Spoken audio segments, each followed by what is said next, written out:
Hello बच्चों। आज देखिए ये लास्ट लेक्चर है नेम रिएक्शन का, और उसमें जो बाकी रह गए थे नेम रिएक्शंस आज हम उसकी चर्चा करेंगे।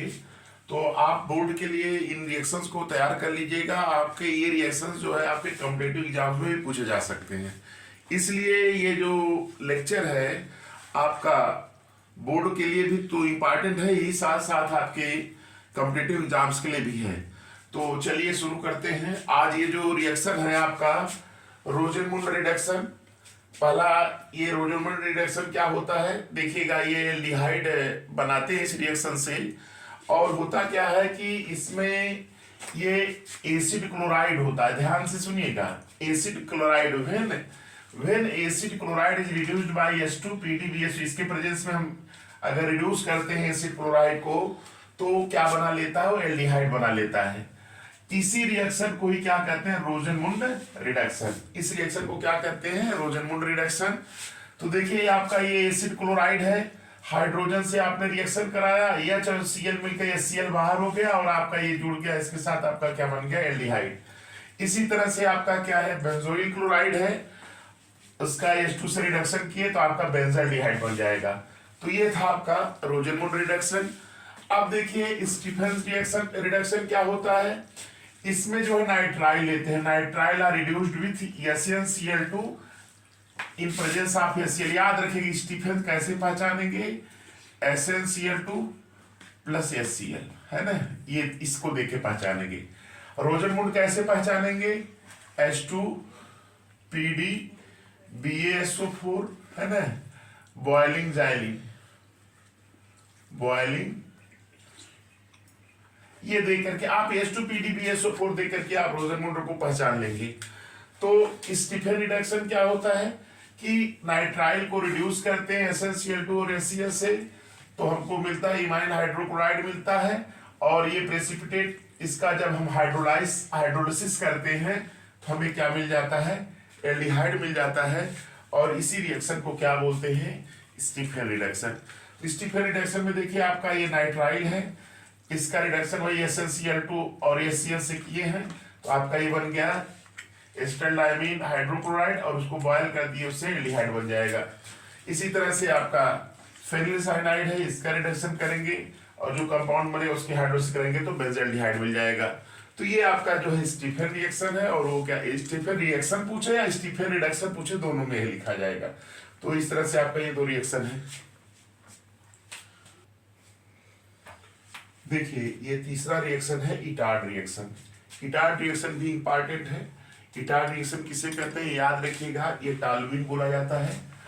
अगर टालुइन का ध्यान सुनिएगा, अगर हम टालुइन को रिएक्ट कराते हैं CrO2Cl2 क्रोमिल क्लोराइड से CH2 या CCl4, तो ब्राउन क्रोमियम कॉम्प्लेक्स बनता है। क्या बनता है, ब्राउन क्रोमियम कॉम्प्लेक्स बनता है, जिसकी हम हाइड्रोलिसिस करते हैं तो हमें क्या मिलता है, बेंजाल्डिहाइड। इसी रिएक्शन को ही क्या कहते हैं, इटार्ड रिएक्शन। ये बहुत इंपॉर्टेंट रिएक्शन, इसको तैयार कर लीजिएगा। अब ये देखिए रिएक्शन है, टालुइन है, CrO2Cl2 से रिएक्शन कराया तो ब्राउन क्रोमियम कॉम्प्लेक्स बन गया, इसकी हम हाइड्रोलिसिस कर देंगे तो हमें क्या मिल जाएगा, बेंजाल्डिहाइड मिल जाएगा। तो ये रिएक्शन क्या कहलाता है, इटार्ड रिएक्शन। अब देखिए दूसरा रिएक्शन है गेटरमान कोच रिएक्शन। इसमें क्या होता है, बेंजीन को सीधे बेंजाल्डिहाइड में बदलने का ये रिएक्शन है। तो देखिए when mixture of carbon monoxide and HCl gas, when mixture of carbon monoxide and HCl gas is passed through solution of benzene। याद रखिएगा कार्बन मोनोऑक्साइड और HCl गैस के मिक्सचर को अगर हम बेंजीन के सॉल्यूशन से पास करेंगे, कंडीशन क्या रहेगी, ये कैटलिस्ट लिए रहेंगे एनहाइड्रस AlCl3 एंड CuCl। इस कैटलिस्ट के प्रेजेंस में जब हम कार्बन मोनोऑक्साइड और HCl गैस के मिक्सचर को पास करते हैं बेंजीन के सॉल्यूशन से, तो हमको क्या मिल जाता है, बेंजाल्डिहाइड मिल जाता है। और ये रिएक्शन क्या कहलाता है, गेटरमान कोच रिएक्शन। याद रखिएगा बहुत इंपॉर्टेंट रिएक्शन है गेटरमान कोच रिएक्शन। अब देखिए CO प्लस HCl, ये लिए ना कार्बन मोनोऑक्साइड HCl, पहले मिलता है तो ये बनाता है क्या, फार्मिल क्लोराइड। ये फार्मिल क्लोराइड क्या होता है, अनस्टेबल होता है, और यही फार्मिल क्लोराइड जब रिएक्शन करता है AlCl3 कैटलिस्ट और CuCl के प्रेजेंस में, तो ये फार्मिल क्लोराइड आपका क्या बना देता है, बेंजीन को बेंजाल्डिहाइड में कन्वर्ट कर देता है और HCl बाहर हो जाता है। तो ये रिएक्शन क्या है आपका, गेटरमान कोच रिएक्शन है। अब देखिए पांचवा रिएक्शन है आपका क्लीमेंसन रिडक्शन। ध्यान से सुनिएगा, जैसे अगर कोई कार्बोनिल कंपाउंड आ गया और उस कार्बोनिल कंपाउंड को बदलने के लिए कोई कह दे एल्केन में बदल दीजिए, तो ये रिएक्शन यूज किया जाएगा। देखिए क्लीमेंसन रिडक्शन किसे कहते हैं, जैसे आगे लिखने के तो आप लिखेंगे व्हेन एल्डिहाइड आर कीटोन्स, चाहे एल्डिहाइड लीजिए चाहे कीटोन्स लीजिए, अगर हम उसको रिड्यूस्ड करेंगे जेडेन जिंक अमलगम और कंसंट्रेट HCl के द्वारा, तो एल्केन बनेगा। क्या बनेगा? एल्केन बनेगा। और alkane is form, this reaction is called Clemmensen reduction. याद रखिएगा क्लीमेंसन रिडक्शन क्या करता है, कार्बोनिल कंपाउंड को एल्केन में क्या कर देता है, कन्वर्ट कर देता है। तो ये तो था स्टेटमेंट इसका। अब रिएक्शन देख लीजिए, जैसे आपका एल्डिहाइड है, RCHO क्या है, एल्डिहाइड है। ये ZnHCl से रिएक्शन किया तो हाइड्रोजन बना, यही हाइड्रोजन तो इसके साथ जुड़ जाएगा तो ये RCH3 बन जाएगा, H2O क्या होगा, बाहर हो जाएगा। ये RCH3 क्या है आपका, एल्केन है। इसी तरह से आपने कीटोन लिया, कीटोन का रिडक्शन कर दिया ZnHCl से, तो भी उसने क्या दिया, एल्केन दिया। जैसे देखिए ऐसे भी रिएक्शन लिख सकते हैं, CH3CO CH3 ये लिए हैं, ये कीटोन है, इसका रिडक्शन करेंगे 4H प्लस से, 4H सॉरी H प्लस से 4H नेसेंट हाइड्रोजन, ये जो बना है इसके रिएक्शन से Zn HgHCl इनके रिएक्शन से दिया है, तो आपका बनेगा क्या, CH3 CH2 CH3 plus CH2, ये क्या बन गया, प्रोपेन बन गया। क्या बन गया, प्रोपेन। ये आपका एल्केन है। तो ये रिएक्शन क्या कहलाता है, क्लीमेंसन रिडक्शन।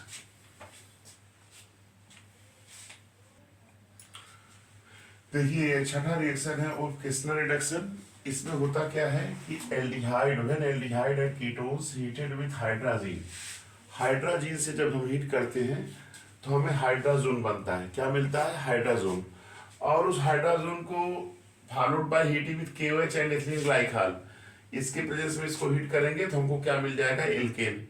इस रिएक्शन को ही क्या कहते हैं हम, ओल्फ-किस्लर रिडक्शन। तो देखिए आपका एल्डिहाइड है, NH2 हाइड्राजीन है, ये क्या है आपका हाइड्राजीन, हाइड्राजीन किया, हाइड्राजोन बन गया, KOH और एथिलीन ग्लाइकॉल के थ्रू इसको हीट किया तो आपका एल्केन बन गया। क्या बन गया, ये एल्केन।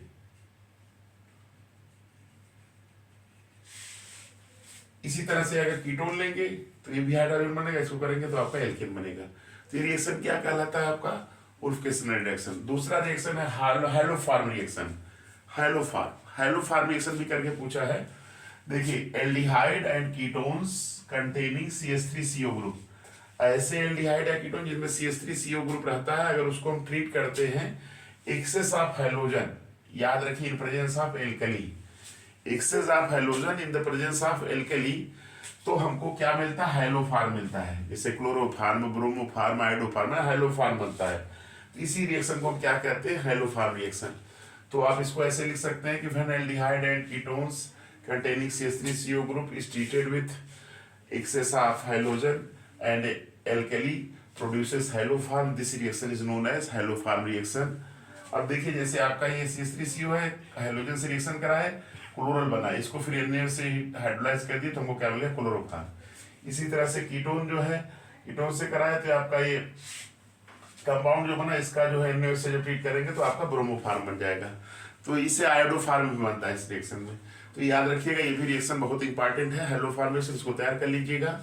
फिर अगला है एल्डोल कंडेंसेशन। ध्यान से सुन लीजिए, एल्डोल, एल्डोल जो होता है, एल्डोल में एल्डिहाइड और OH दोनों रहेगा, यहाँ पे याद रखिएगा, या कीटोनिक और OH दोनों रहेगा।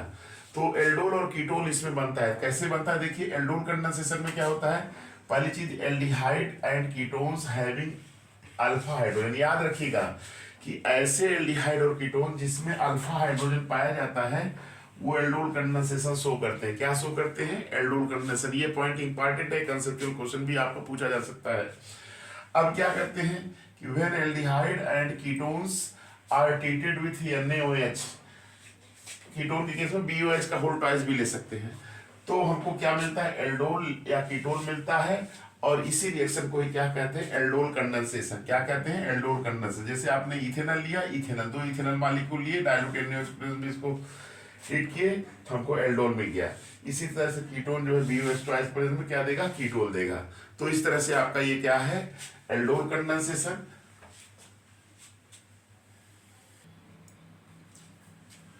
देखिए आपका ये कैनिजारो रिएक्शन है, 9 नंबर कैनिजारो का है। तो ये बहुत इंपॉर्टेंट कैनिजारो रिएक्शन है। सबसे पहले ये दिमाग में बैठाइए कि कैनिजारो रिएक्शंस कौन देता है। याद रखिएगा, ऐसे एल्डिहाइड देते जिनमें अल्फा हाइड्रोजन नहीं होता, do not have alpha hydrogen. ध्यान से सुनिए कि ऐसे एल्डिहाइड जिसमें अल्फा हाइड्रोजन नहीं होता वही कैनिजारो रिएक्शन शो करते हैं। तो ये जैसे आपका है HCHO, ये नहीं, ये देगा, और C6H5CHO, ये दोनों देंगे कैनिजारो, तो वही रिएक्शन है। तो होता क्या है कि व्हेन एल्डिहाइड, इस प्रकार के एल्डिहाइड जिसमें अल्फा हाइड्रोजन नहीं होते हैं, अगर इस प्रकार के aldehyde when aldehyde is treated with concentrate KOH और NaOH, तो इनका जो प्रोडक्ट होगा एक एल्कोहल होगा और एक क्या होगा, कार्बोक्सिलिक एसिड का साल्ट होगा, ये प्रोड्यूस होगा। इस रिएक्शन को ही क्या कहते हैं, कैनिजारो रिएक्शन। तो आप ऐसे लिख सकते हैं कि when aldehyde is treated with concentrate KOH और NaOH, alcohol and carboxylic acid salt is produced. This reaction this is called Cannizzaro reaction and this reaction is called Cannizzaro reactions. तो अब देखिए आपका मिथेनॉल है, मिथेनॉल 2 मॉलिक्यूल मिथेनॉल लिए, इसमें alpha hydrogen नहीं है। KOH से आपने रिएक्शन कराया कंसंट्रेटेड, तो आपका ये बन गया मिथेनॉल बन गया, एक अल्कोहल बन गया और एक पोटेशियम फॉर्मेट बन गया, है ना। वही कार्बोक्सिलिक एसिड का साथ पोटेशियम फॉर्मेट है। इसी तरह से बेंजल्डिहाइड ले लिए, कंसंट्रेट NaOH के साथ ट्रीट किए, तो हमको क्या मिल गया, बेंजील अल्कोहल मिल गया और सोडियम बेंजोएट मिल गया। तो ये आपका क्या रहा, कैनिजारो रिएक्शन। अगला रिएक्शन है HBZ रिएक्शन। HBZ बहुत पूछा गया है, इस बार पूछा भी जा सकता है। HBZ का फुल फॉर्म है मोलार-जेलेंस्की रिएक्शन, हमने लिख दिया है। होता क्या है कि इसमें जो है carboxylic acid is treated with hydrogen in the presence of red phosphorus. अगर hydrogens in the presence of red phosphorus से कार्बोक्सिलिक एसिड को रिएक्शन कराएंगे तो हमें मिलेगा हाइलो कार्बोक्सिलिक एसिड। क्या मिलेगा, हाइलो कार्बोक्सिलिक एसिड। इसी रिएक्शन को ही क्या कहते हैं, HBZ रिएक्शन। तो देख लीजिए आपका ये है आपका carboxylic acid, hydrogen, red phosphorus, इससे कराया तो हाइलो कार्बोक्सिलिक एसिड बन गया। उसी तरह देखिए एस्टिक एसिड है CH3COOH, तो क्लोरीन से रिएक्शन कराया, HCl निकला, मोनोक्लोरो हो गया, माने क्लोरीन का मोनो डेरिवेटिव है मोनोक्लोरोएसिटिक एसिड, फिर डाइक्लोरो, इसका ट्राइक्लोरोएसिटिक एसिड, ये सभी हाइड्रोजन हट जाएंगे। तो ये आपका कौन सा रिएक्शन है, HBZ। अगला रिएक्शन जो है आपका हाफमैन ब्रोमोमाइड डिग्रेडेशन रिएक्शन। ध्यान से सुनिएगा, हाफमैन ब्रोमोएमाइड डिग्रेडेशन रिएक्शन। इसमें क्या होता है, इसमें एमाइड जो होता है, एमाइड का मतलब होता है RCONH2। याद रखिएगा, इस एमाइड को डायरेक्ट हम कन्वर्ट कर सकते हैं RaNH2 में, एमाइन में बदलते हैं। चूंकि यहाँ कार्बन की संख्या 2 है, यहाँ कार्बन 1 घट जा रहा है, इसलिए इसको डिग्रेडेशन रिएक्शन कहते हैं। तो चलिए इसकी चर्चा कर लेते हैं। हाफमैन ब्रोमोमाइड डिग्रेडेशन रिएक्शन अगर आ गया तो आप ऐसे कहेंगे कि when amide is treated with bromine. याद रखिए, ब्रोमीन एंड एल्कोहलिक KOH या एक्वस या NaOH या KOH कोई भी लिख सकते हैं। When amide is treated with bromine and alcoholic NaOH, it form amines. ये क्या देगा, एमाइंस देगा, RaNH2 एमाइंस कहते हैं। This is called Hopman bromamide degradation reaction. जैसे देखो यहाँ एमाइड है, RCONH2 एमाइड है, और ब्रोमीन और NaOH से रिएक्शन करा दिए, हीट किए इसको साथ, तो ये आपका एमाइन बन गया। एमाइन AMI यानी RNH2 बन गया, और आपका Na2CO3 NaBr और H2 बन जाएगा। तो ये रिएक्शन क्या कहलाता है, हाफमैन ब्रोमोमाइड डिग्रेडेशन रिएक्शन। तो इस तरह से ये रिएक्शन भी बहुत इंपॉर्टेंट है। देखिए गैब्रियल थैलामाइड सिंथेसिस है, ये भी इंपॉर्टेंट है, तो इसको पढ़ लीजिएगा। When phthalimide reacts with KOH, form potassium salt of phthalimide which on heating with alkyl halide followed by alkaline hydrolysis produces primary amines. This is called Gabriel thalamide synthesis. तो इसमें याद रखिएगा, ये आपका थैलामाइड है, पोटेशियम हाइड्रोक्साइड से reaction कराए, तो यहाँ से K इधर आ गया, H2O निकल जाएगा, यहाँ से -H2O बाहर हो जाएगा, पोटेशियम साल्ट ऑफ थैलामाइड बन गया। RX एल्किल हैलाइड से ट्रीट किए तो KX बाहर हो गया, R इसके साथ जुड़ गया, N एल्किल थैलामाइड बन गया, और उसको जो है NaOH एक्वस NaOH के साथ हीट कर दिए, तो हमको क्या मिल गया, प्राइमरी एमाइंस। तो ये आपका क्या है, थैलामाइड गैब्रियल थैलामाइड सिंथेसिस, याद रखिएगा इसको। कार्बिल-एमाइड रिएक्शन क्या होता है? कार्बिल-एमाइड रिएक्शन में क्या होता है कि when aliphatic and aromatic primary amines, चाहे एलिफैटिक लीजिए चाहे एरोमेटिक, कोई भी प्राइमरी एमाइंस लीजिए और उसको हीट करिए, जिसके साथ क्लोरोफॉर्म और इथेनॉलिक KOH के साथ, तो हमको क्या मिलेगा? आइसोसाइनाइड मिलेगा। इसी रिएक्शन को क्या कहते हैं? Carbyl-amide reaction. तो देख रहे हैं RnH2 है, क्लोरोफॉर्म है और इथेनॉलिक KOH ले लिए हैं, हीट कर दिए तो हमको एल्किल आइसोसाइनाइड मिल गया। यही रिएक्शन क्या कहलाता है? कार्बिल-एमाइड रिएक्शन कहलाता है। तो इसको याद रख लीजिएगा। दूसरा और लास्ट है, चौथा 14वां क्वेश्चन, 13 के बाद 14 आएगा, कपलिंग रिएक्शन। कपलिंग रिएक्शन क्या होता है? इसमें याद रखिएगा डाइजोनियम साल्ट को ट्रीट कराते हैं फिनाल के साथ या एनिलीन के साथ। तो यार ये फिनाल और एनिलीन के साथ कराएंगे तो फिनाल के साथ पी हाइड्रॉक्सी एजोबेंजीन देगा और एनिलीन के साथ पी अमीनो एजोबेंजीन देगा। तो हाइड्रॉक्सी एजोबेंजीन जो है, पी हाइड्रॉक्सी एजोबेंजीन जो है, ये ऑरेंज डाई होता है और ये क्या होता है? येलो डाई होता है। तो इस प्रकार से आपके एनसीईआरटी में जितने भी इंपॉर्टेंट नेम रिएक्शन थे मैंने लेक्चर के माध्यम से आपके समक्ष प्रस्तुत कर दिया। तो आप लोग से रिक्वेस्ट है, आप लोग इस लेक्चर को ध्यान से देखिए, अपने फ्रेंड के साथ शेयर भी करिए और आप लाइक और सब्सक्राइब भी करिए। थैंक्स।